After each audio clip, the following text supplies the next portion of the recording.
Narito ko ngayon sa Veraco. 1, 2, 3.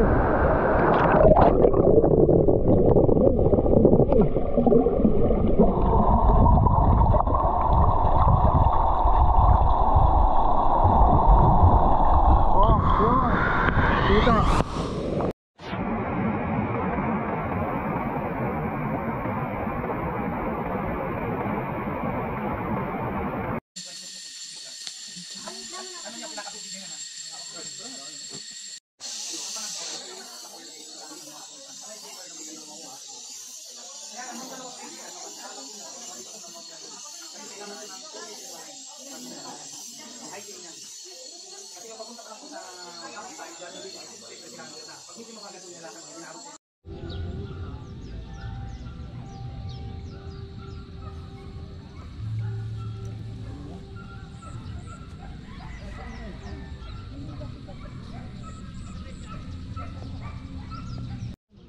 So yan, nandito kami sa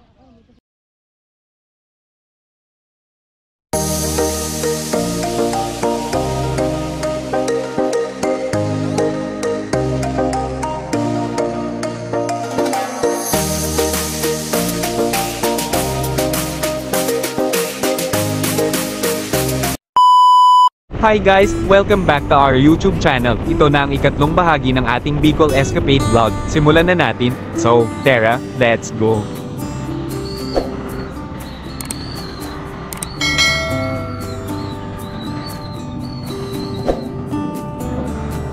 Ang first destination natin ay sa Vera Falls. Bibiyahe lamang tayo saglit at makakarating na din tayo rito. Kasama pa din natin sina Kael, Brian Wemay, WGL, at ang relatives at friends ni WGL.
One eternity later.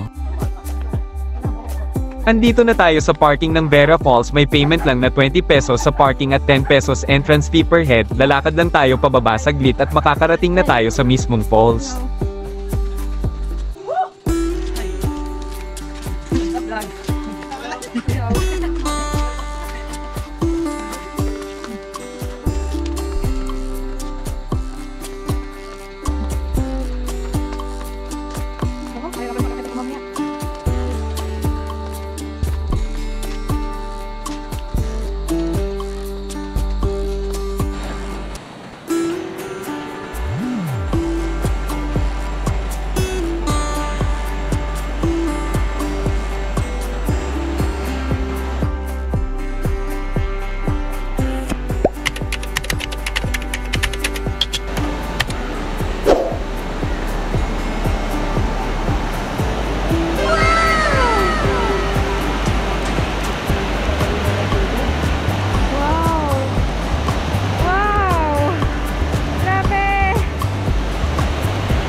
Sa wakas at nakarating na din tayo sa napakagandang falls na ito. Sobrang linaw ng tubig, hindi rin ito makati sa katawan, malamig din ito, siguradong mag-e-enjoy tayo dito.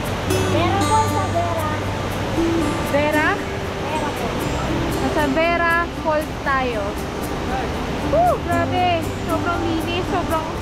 Ah!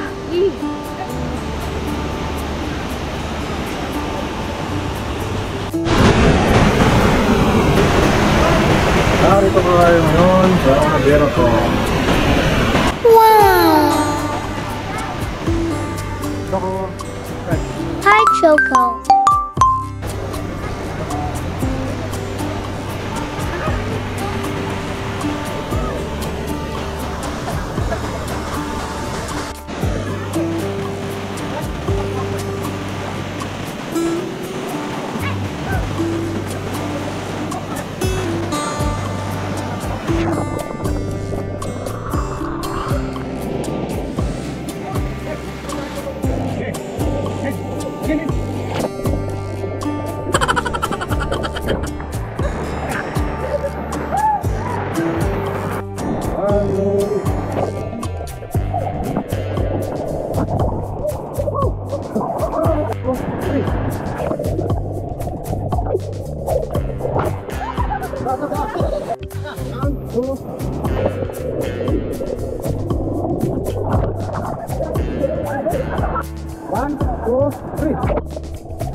Ginagawa mo!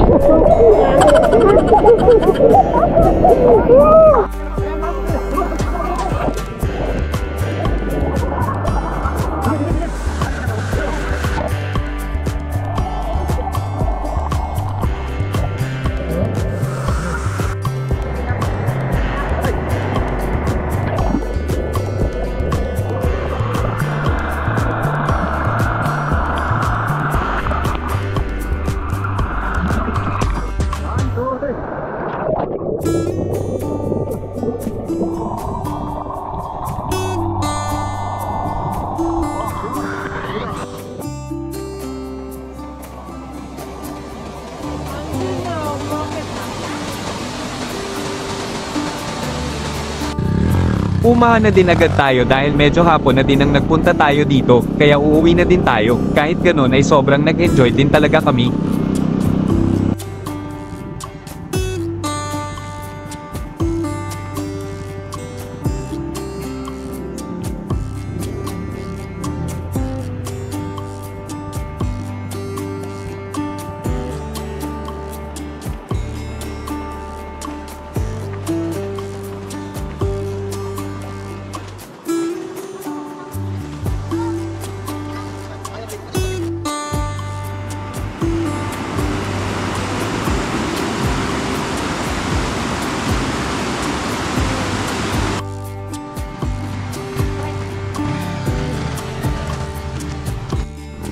Kumusta ang bagong paruhan? Guys, tingnan nyo naman yung motor namin para talalabas na ng kasa. Yes! Pero pag nilapitan mo na pag kinuha na mo na malapitan, puro UP tayo. Das sa pag Ciao! Anong masasabi mo? At masabi namin lagi malinis, ay na numero gyot. Ay nandugyot na. Ay din. Ito, panis, niyo, legendary. Ay, legendary. Legendary, no, blood. Legendary blood. Nakamiss ka na namin. Doon namin sa'yo, miss namin kayo. Shout out! Shout out kay Legendary! Hello! Si Double GS! Si Double GS! At sabihan my YouTube channel! David P! At sa Ponce, tsaka sa Bongsun yan! Hello!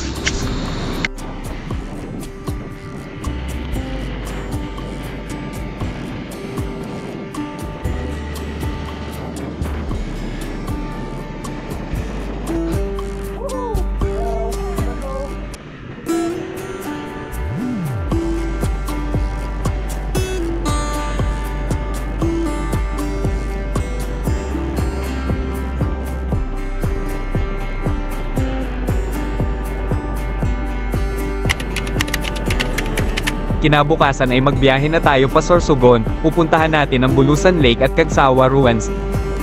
Time check, 10 AM, bibiyahe tayo ng mga 2 hanggang 3 oras, kasama na ang stopovers, para makarating tayo sa Bulusan Lake.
Mag-stop over ulit tayo dito sa Barcelona Sorsogon, dito na din tayo mag-lunch.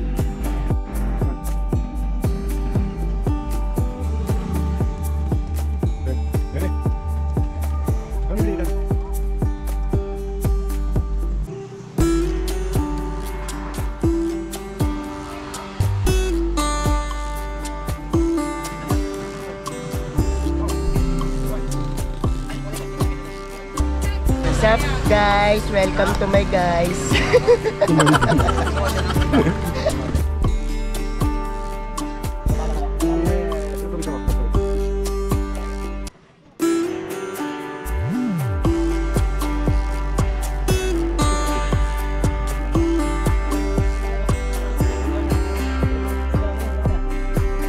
After mag-lunch ay magpagas muna tayo at magtuloy na ulit tayo sa pagbiyahe upang makarating sa Bulusan Lake.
Andito na tayo sa entrance ng Bulusan Lake, diretso muna tayo sa management para alamin ang susunod na dapat gawin bago makapasok sa mismong lake.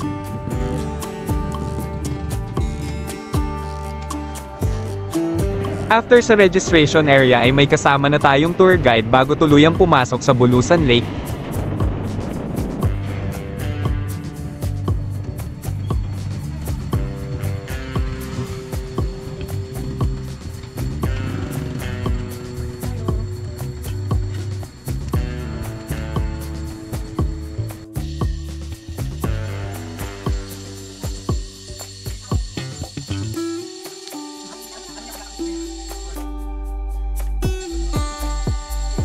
May entrance fee na 50 pesos per head, trek fee na 10 pesos per head, parking fee na 20 pesos, at sa tour guide na 150 pesos per 5 person.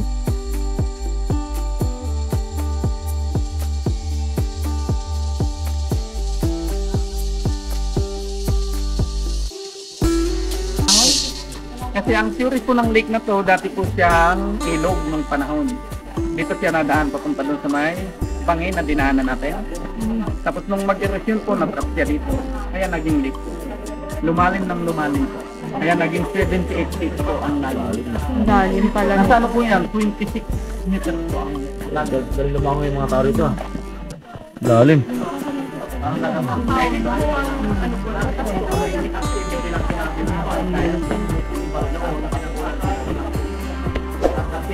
Ito po kasi pag iniisip natin nilalakad ang 2.6 kilometers na ihulog nila. Galing dito ang labas na naman. Okay, dito tayo na. Ito naman yung hanap na limang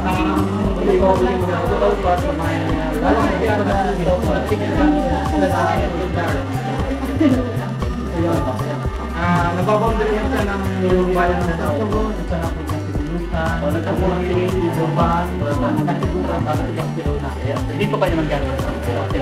Malayo na dito po tayo. Ito si Sibunusan Lake, na may lalim na 78 feet, may lawak na 16.2 hectares. Ito naman po, si Agingay Lake, yung second lake, sa paanan po ng bundok na yun. Sharpage Mountain. Nakikita natin. Ang pangatlo ay si Blackbird Lake sa tabi ng Mount Bulusan. Sa may crater na mismo ng Mount Bulusan. Kaya lang yung dalawang lake na yan, iwan dito. Iwan dito po ng mountain yan.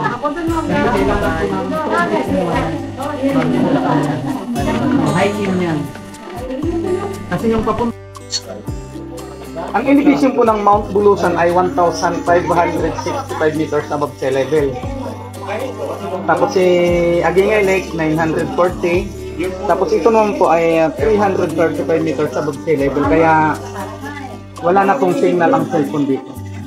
Kasi bibihira lang tayo makakita ng lake na nasa taas ng bundok.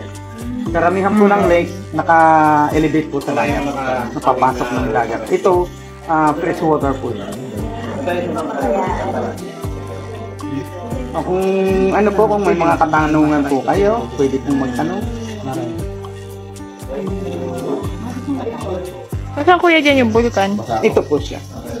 Dito po, hindi natin Hindi po natin nakikita si Mount Bulusan dito dahilan ito pong Mount Ginabangan ang nakakatakip sa kanya. Yun po yung bundok na yan. Okay. Kasi galing po dito hanggang summit ay 8.7 kilometer ang distansya niyan. Kaya si Bulusan Lake po, labas po sa 5 kilometer permanent danger zone. Kaya, in case naman po na mag-erupt si Mount Bulusan, hindi po apektado. Labas po tayo sa 5 kilometer danger zone. Ang pinatamaan po palagi, ang Irusin at Sakapuban. Kasi sila ang pinakamalapit na bayan sa Mount Bulusan. Pero kung titignan po natin, napakalawak ng Bulusan, samantala napakalapit sila sa Irusin. Sabi niya, bakit sakop ng Bulusan samantala napakalapit sa Irusin? Kasi itong apat na bayan na yan, ma'am, yung Barcelona, Kasiguran, tapos Tuban, Irusin, dating barangay po yan ng Bulusan. Barangay yan ang Bulusan. Ngayon, naging bayan na po. Hindi pa naging city na siya. Ay, hindi. Ano talaga, susunod talaga. Ito, hindi po putok ko. Ano na yan eh, takpa na. Ito po yung ang Blackbird Lake na secretary mismo ng Mount Holyoke. Pumuputok din yan. Ang huling eruption po niya ay June 5, 2022. 2022? Recent lang? Opo. Pero ano siya, hindi siya katulad ng Mount Mayo na magmatic. Ito phreatic volcano. Ibig sabihin, abo lang po ang sinubugan. Never siya naglalava. Wala siyang lava. Walang lava po. Parang ano siya parang ang kahalintulan nito parang Mount Taal. Taal, Buhangin at kabo. Sa naman. Sa ano po yun? Sa Batangas. Batangas. Ano yun, mas malapit sa amin yan. Pero pwede maligid. Bawal bumalik dito ang bisita. Pwede Hindi po kami bisita. Pwede po, pero fishing naman po dito. Kaya nga may mga fishing guys. Kaya lang, kailangan may dala kayong fishing rod. Gano'n. Dinarami tayo. So na pala, dinala yung ano. Kung gusto nyo namang magkayak, ito ay 100 pesos per head at kung boating ito naman ay 500 pesos per 5 person. Pauwi na tayo galing sa Bulusan Lake, ngunit bago tuluyang umuwi ay dadaan tayo sa Kagsawa Ruins. Dito ay sina WGL, Brian, Kael at sinanay na lang ang kasama natin dahil nauna nang umuwi ang relatives ni WGL.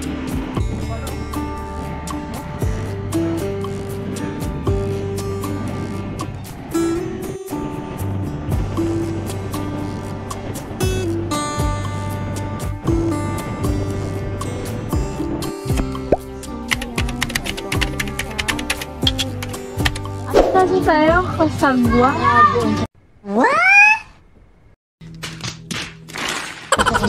Asan tayo? Kasagwa. What? Bro, what are you talking about, man? Parang ang sagwa. Nasa nagsawa tayo. Halos padilim na nang tayo ay dumating sa Kagsawa Ruins pero di naman tayo binaygo ng Mount Mayon at nagpakita pa din siya sa atin. May entrance fee na 20 pesos per head at 20 pesos sa parking.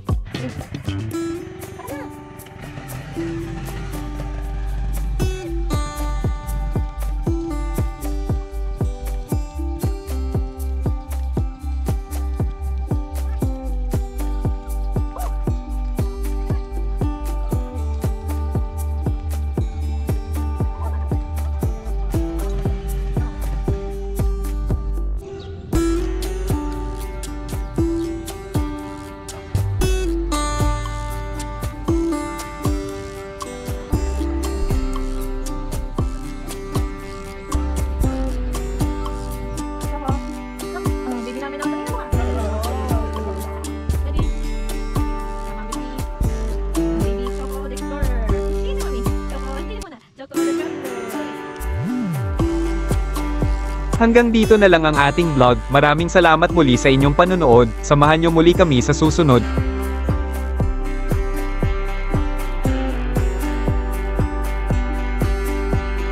Abangan ang ika-4 na bahagi ng ating Bicol Escapade vlog. Don't forget to like, comment, share, follow and subscribe. Hit the notification bell para updated kayo sa bago nating upload. Hanggang sa muli, paalam.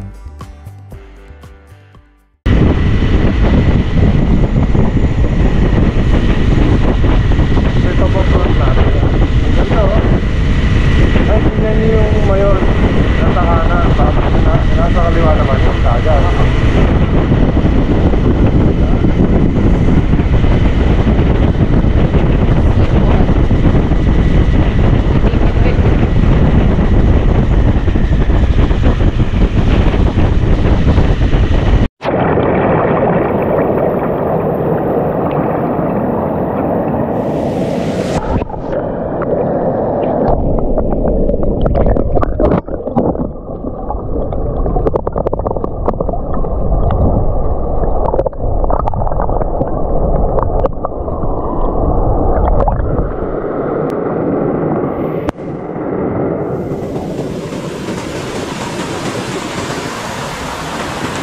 Welcome to Busay Falls.